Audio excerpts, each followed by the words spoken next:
할렐루야, 여러분 안녕하십니까? 김창문 목사입니다. 오늘은 신약 2권 마지막 과가 되겠네요. 13번째 시간으로요.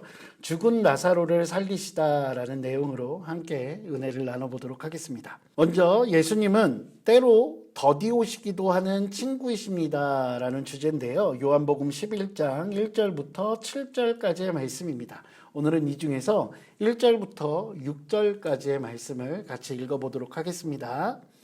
어떤 병자가 있으니 이는 마리아와 그 자매 마르다의 마을 베다니에 사는 나사로라. 이 마리아는 향유를 주께 붓고 머리털로 주의 발을 닦던 자요, 병든 나사로는 그의 오라버니더라.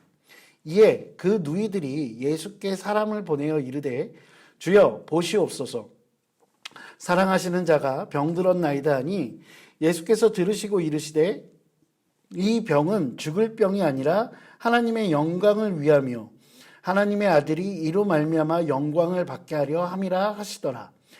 예수께서 본래 마르다와 그 동생과 나사로를 사랑하시더니 나사로가 병들었다 함을 들으시고 그 계신 곳에 이틀을 더 유하시고.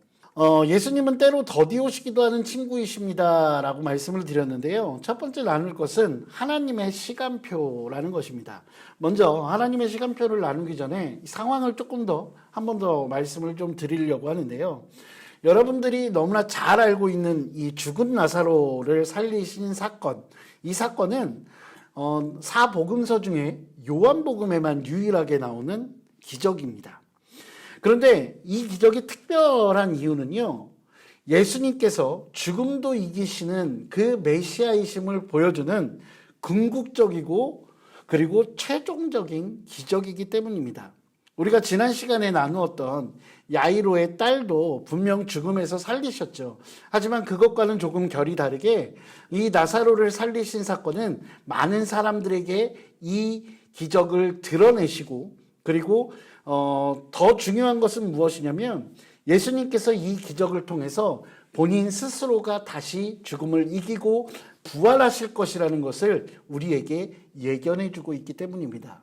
또 한 가지 이 기적의 사건이 특별한 이유는 이 사건이 바로 대제사장들과 바리새인들, 그들이 예수님을 죽이기 위해 모의하는 직접적인 원인이 되는 사건이기 때문입니다. 이 사건에 보면 굉장히 독특한 부분들이 나오죠. 우리가 함께 읽으셨던 본문의 마지막에 보면 예수님께서 이틀을 더 유하셨다, 더 머무르셨다라는 이야기가 나옵니다. 7절에서 그 6절과 7절에서 그 이야기들이 나오는데, 나사로가 병든 것을 분명히 예수님은 들으셨어요. 그리고 이틀을, 그 급박한 상황 가운데 이틀이라는 시간을 더 늦추시는 모습을 우리는 볼 수 있습니다. 만약에 그 나사로의 병을 고쳐달라고 했던 마르다 또는 그 마리아의 마음이었다면 우리는 어떤 마음이 들까요? 아마 저 같으면 굉장히 서운할 수 있지 않을까라는 생각이 듭니다. 그렇다면 예수님께서는 왜 굳이 그렇게 시간을 늦추셨을까요? 저는 그것이 첫 번째는 구원의 때는 우리가 아니라 주님의 때에 있음을 보여주시기 위함이었다라고 이야기할 수 있을 것 같습니다. 우리의 시간표가 아니라 하나님의 시간표대로 움직이시는 것이 합당하다라고 말씀드릴 수 있는 것이죠. 또 한 가지, 주님의 때라는 것, 그것은 무엇일까라고 우리가 생각해 봐야 될 텐데요. 하나님께서는, 그리고 예수님께서는 우리가 과연 정말로 필요한 것이 무엇인지를 이미 아시고, 또 우리가 생각하는 것보다 우리에게 필요한 가장 적절한 때를 알고 계신 분이라는 것입니다. 그렇기 때문에 우리는 이 하나님의 시간표를 의지하는 삶을 살아야 한다는 것이죠.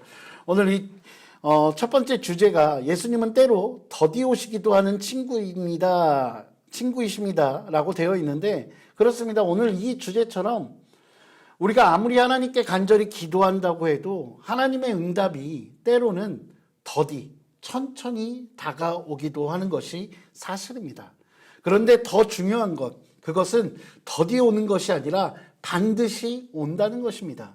그리고 주님께서 바로 우리의 친구가 되어 주신다는 것, 우리의 친구이시라는 그 사실이 사실은 더욱더 중요한 이야기입니다.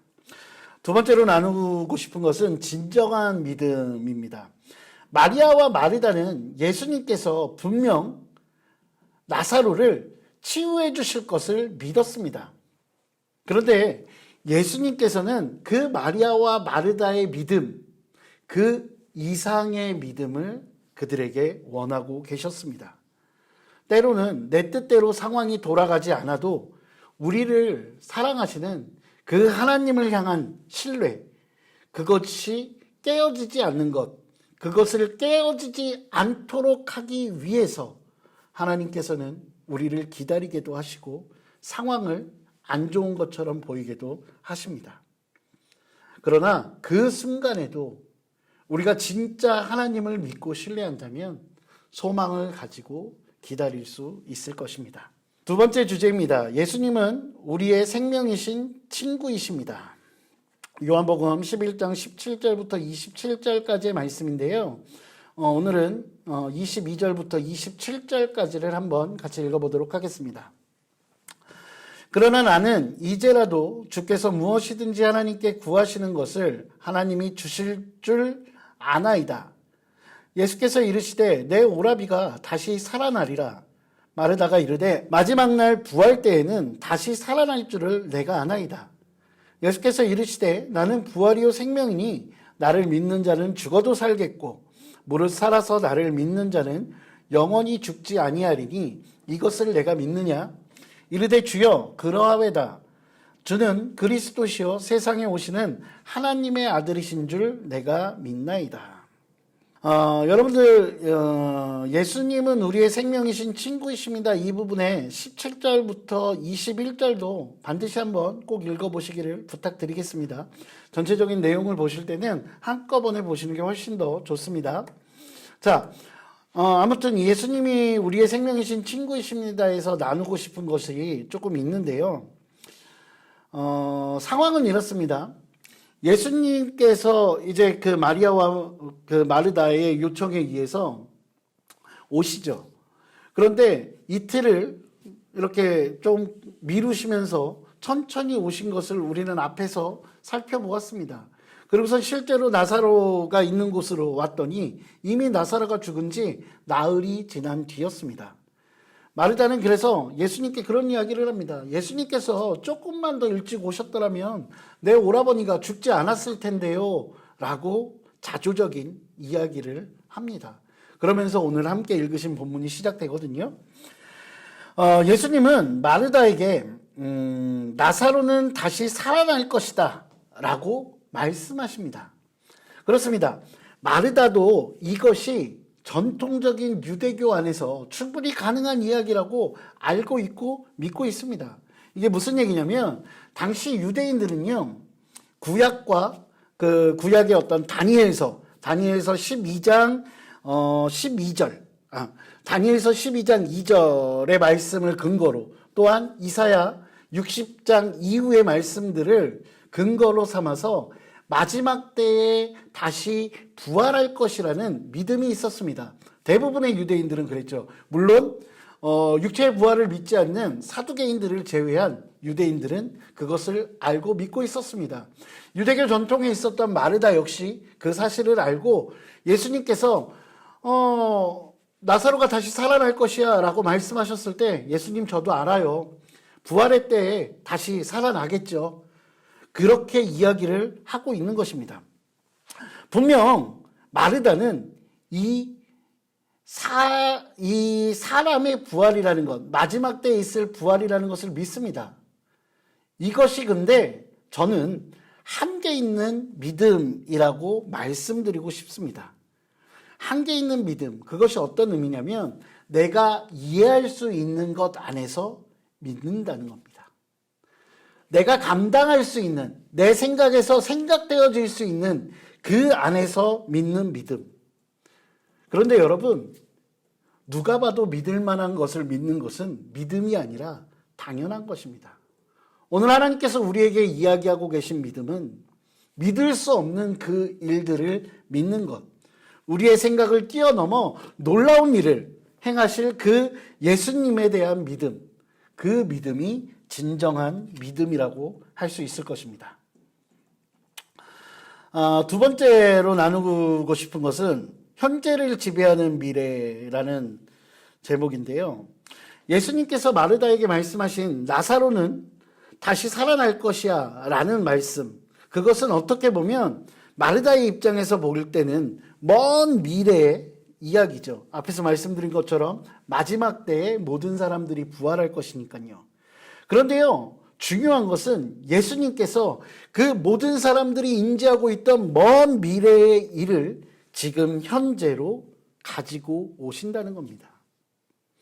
여러분, 예수님은 분명 부활이요 생명이라고 말씀하십니다. 그런데 예수님께서 말씀하시는 부활이요 생명이라는 것은 먼 미래에 닥칠 한낱 교리나 아니면 미래에 벌어질 나와 상관없는 일이 아니라는 것입니다.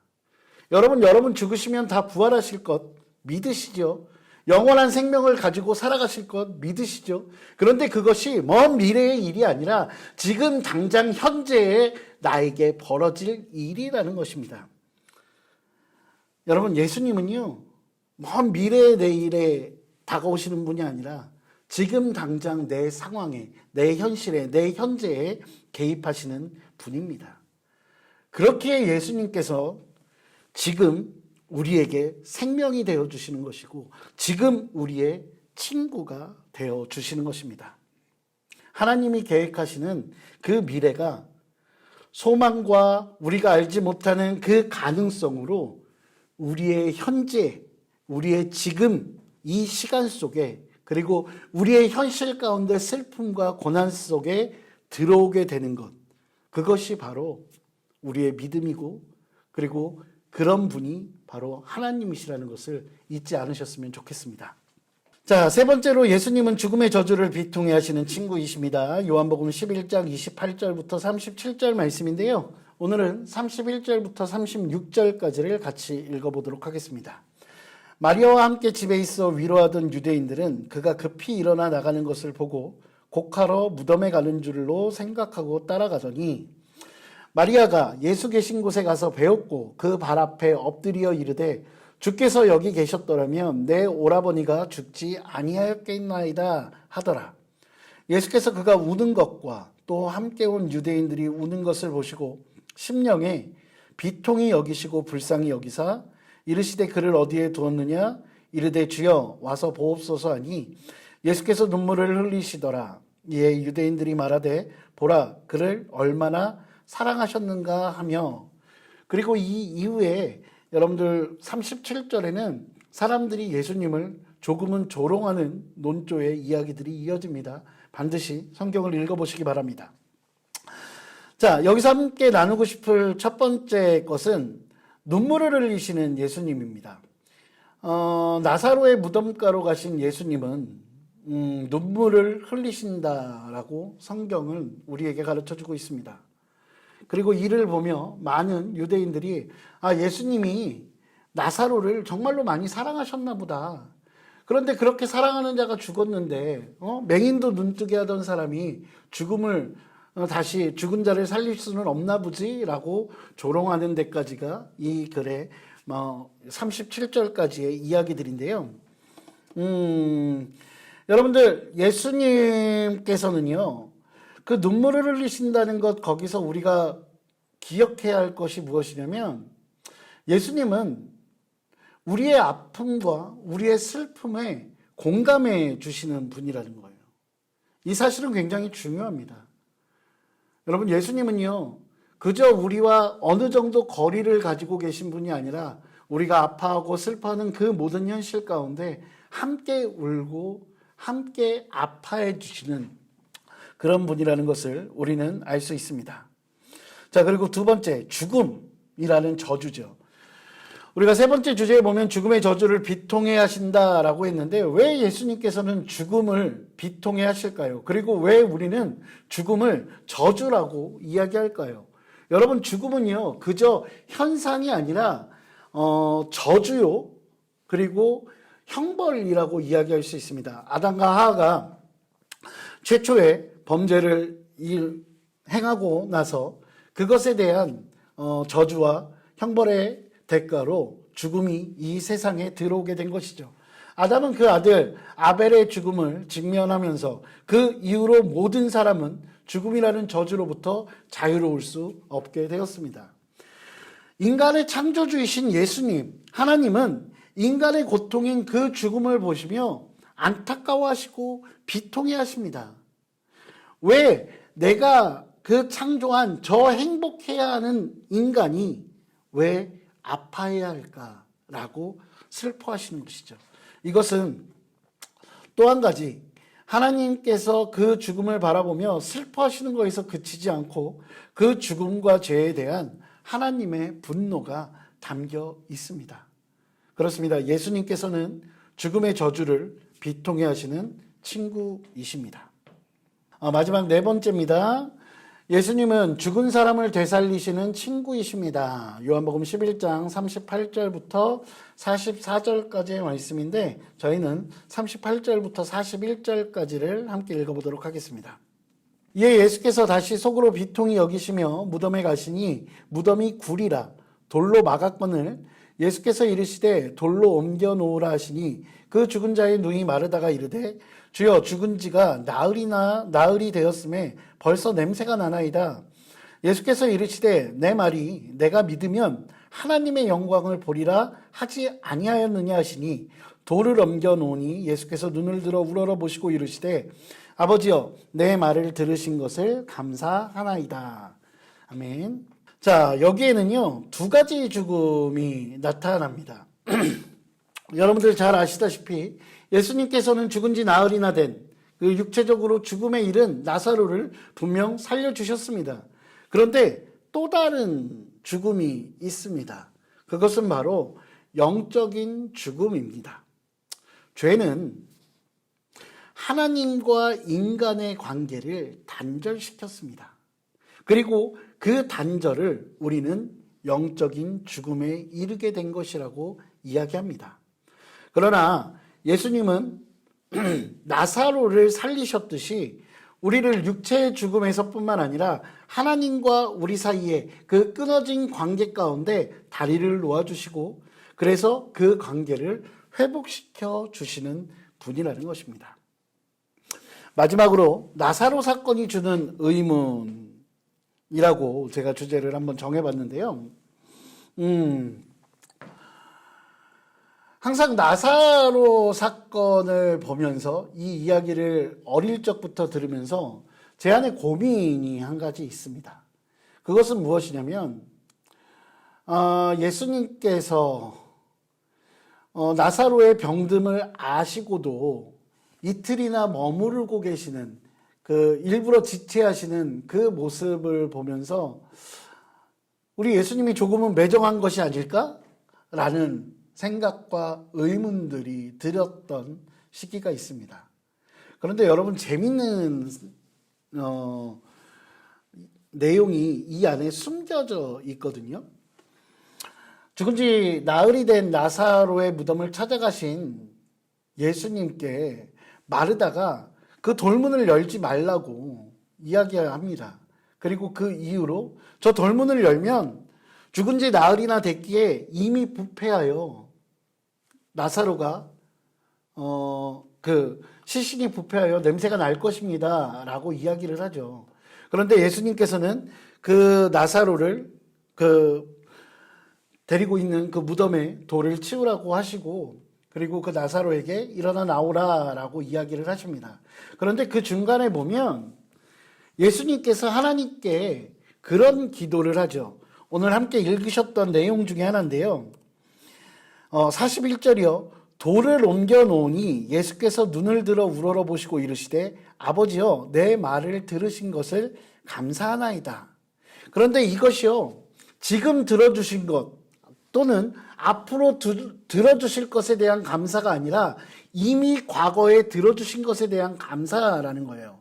그러면 예수님께서 그 이틀 동안 머무르시는 동안 과연 무엇을 하셨을까라고 생각해 보면 이미 그때 나사로를 살리기 위해 기도하셨을 것이라고 생각할 수밖에 없다라는 것이죠. 여러분 이것은 굉장히 큰 의미가 있습니다. 우리의 슬픔과 우리의 고통을 외면하지 않으신다는 거죠. 예수님께서 이미 그때 함께 기도해 주시고 하나님께 기도하셨기에 어떻게 보면 그 나사로의 무덤의 돌문을 열었을 때 냄새가 나지 않았을 것 같다라는 생각이 저의 생각입니다. 물론 성경은 이 모든 것에 대해서 정확히 가르쳐 주지는 않습니다. 하지만 저는 이 나사로의 사건을 통해서 우리를 사랑하시고 그 사랑으로 안타까워하시는 그 예수님의 성품이라면 아마 이러지 않았을까라고 설교자적, 목회적 상상력을 한번 발휘해 보았습니다. 이렇게 해서 이제 저랑 함께 하셨던 신약 2권의 내용들은 마무리가 됐습니다. 자, 그러면 결론과 우리의 소명을 함께 나눠보도록 하겠습니다. 결론입니다. 예수님께서 나사로를 살리신 이유는 우리의 슬픔과 죽음을 비통해 하시는 하나님과 자신을 영화롭게 하시기 위해서입니다. 이를 통해 생명을 주기도 하시고 거두기도 하시는 주권자는 오직 예수님뿐임을 우리에게 알게 하십니다. 또한 우리를 향한 그 사랑을 알게 해주십니다. 그런데 하나님의 사랑은 하나님의 방식과 하나님의 시간 안에서 이루어집니다. 우리는 하나님과 예수님을 신뢰함으로 그 사랑을 소망하며 살아가야 할 것입니다. 예수님은 우리를 통해 스스로 영화로우심을 증명하실 그런 분이기 때문입니다. 하나님의 계획, 우리의 사명입니다. 하나님은 우리에게 죽은 자 가운데서 다시 살리시는 하나님의 능력을 신뢰함으로써 아픔과 죽음 가운데서도 하나님을 영화롭게 하라고 말씀하십니다. 고통과 상실 속에서도 주님을 신뢰함으로 예수님의 영광을 드러내기 위해 노력하겠습니다. 부활이요 생명이신 예수님을 증거함으로 슬퍼하는 사람들과 함께 슬퍼하면서도 그러면서도 하나님의 위로와 소망을 전하겠습니다. 그리고 예수님의 사랑과 능력을 세상 가운데 선포하는 삶을 살겠습니다. 기도하시겠습니다. 사랑과 은혜가 풍성하신 아버지 하나님 감사합니다. 오늘 죽은 나사로를 살리시는 예수님의 그 기적의 사건을 바라보며 예수님의 그 마음을 우리가 한번 헤아려 봅니다. 우리의 슬픔, 우리의 아픔을 그저 외면하지 않으시고 그 가운데 깊이 공감하시며 함께 눈물을 흘려주시는 그 예수님의 사랑을 우리가 기억하게 하여 주시옵소서. 또한 우리를 사랑하시는 그 예수님께서 세상의 그 어떤 죽음도 이겨내시고 또한 부활하게 하시는 그 능력의 주님이시라는 사실을 우리가 기억하게 하여 주시옵소서. 그리고 그 모든 일을 행하시는 우리 주 하나님과 예수 그리스도를 온전히 신뢰함으로 우리의 삶 가운데 늘 소망이 넘치는 그런 삶을 살아갈 수 있도록 주님 인도하여 주시옵소서. 주님 감사합니다. 이 모든 말씀 우리 주 예수 그리스도 이름으로 기도합니다. 아멘. 네, 여러분들 그 구약 2권하고 신약 2권 함께 같이 나눌 수 있어서 굉장히 감사했고요. 이제 다음번부터는 구약 3권을 조일한 목사님과 함께 또 공부하도록 하시겠습니다. 네, 여러분 다음 기회에 다시 뵙도록 하겠습니다. 여러분 안녕히 계십시오.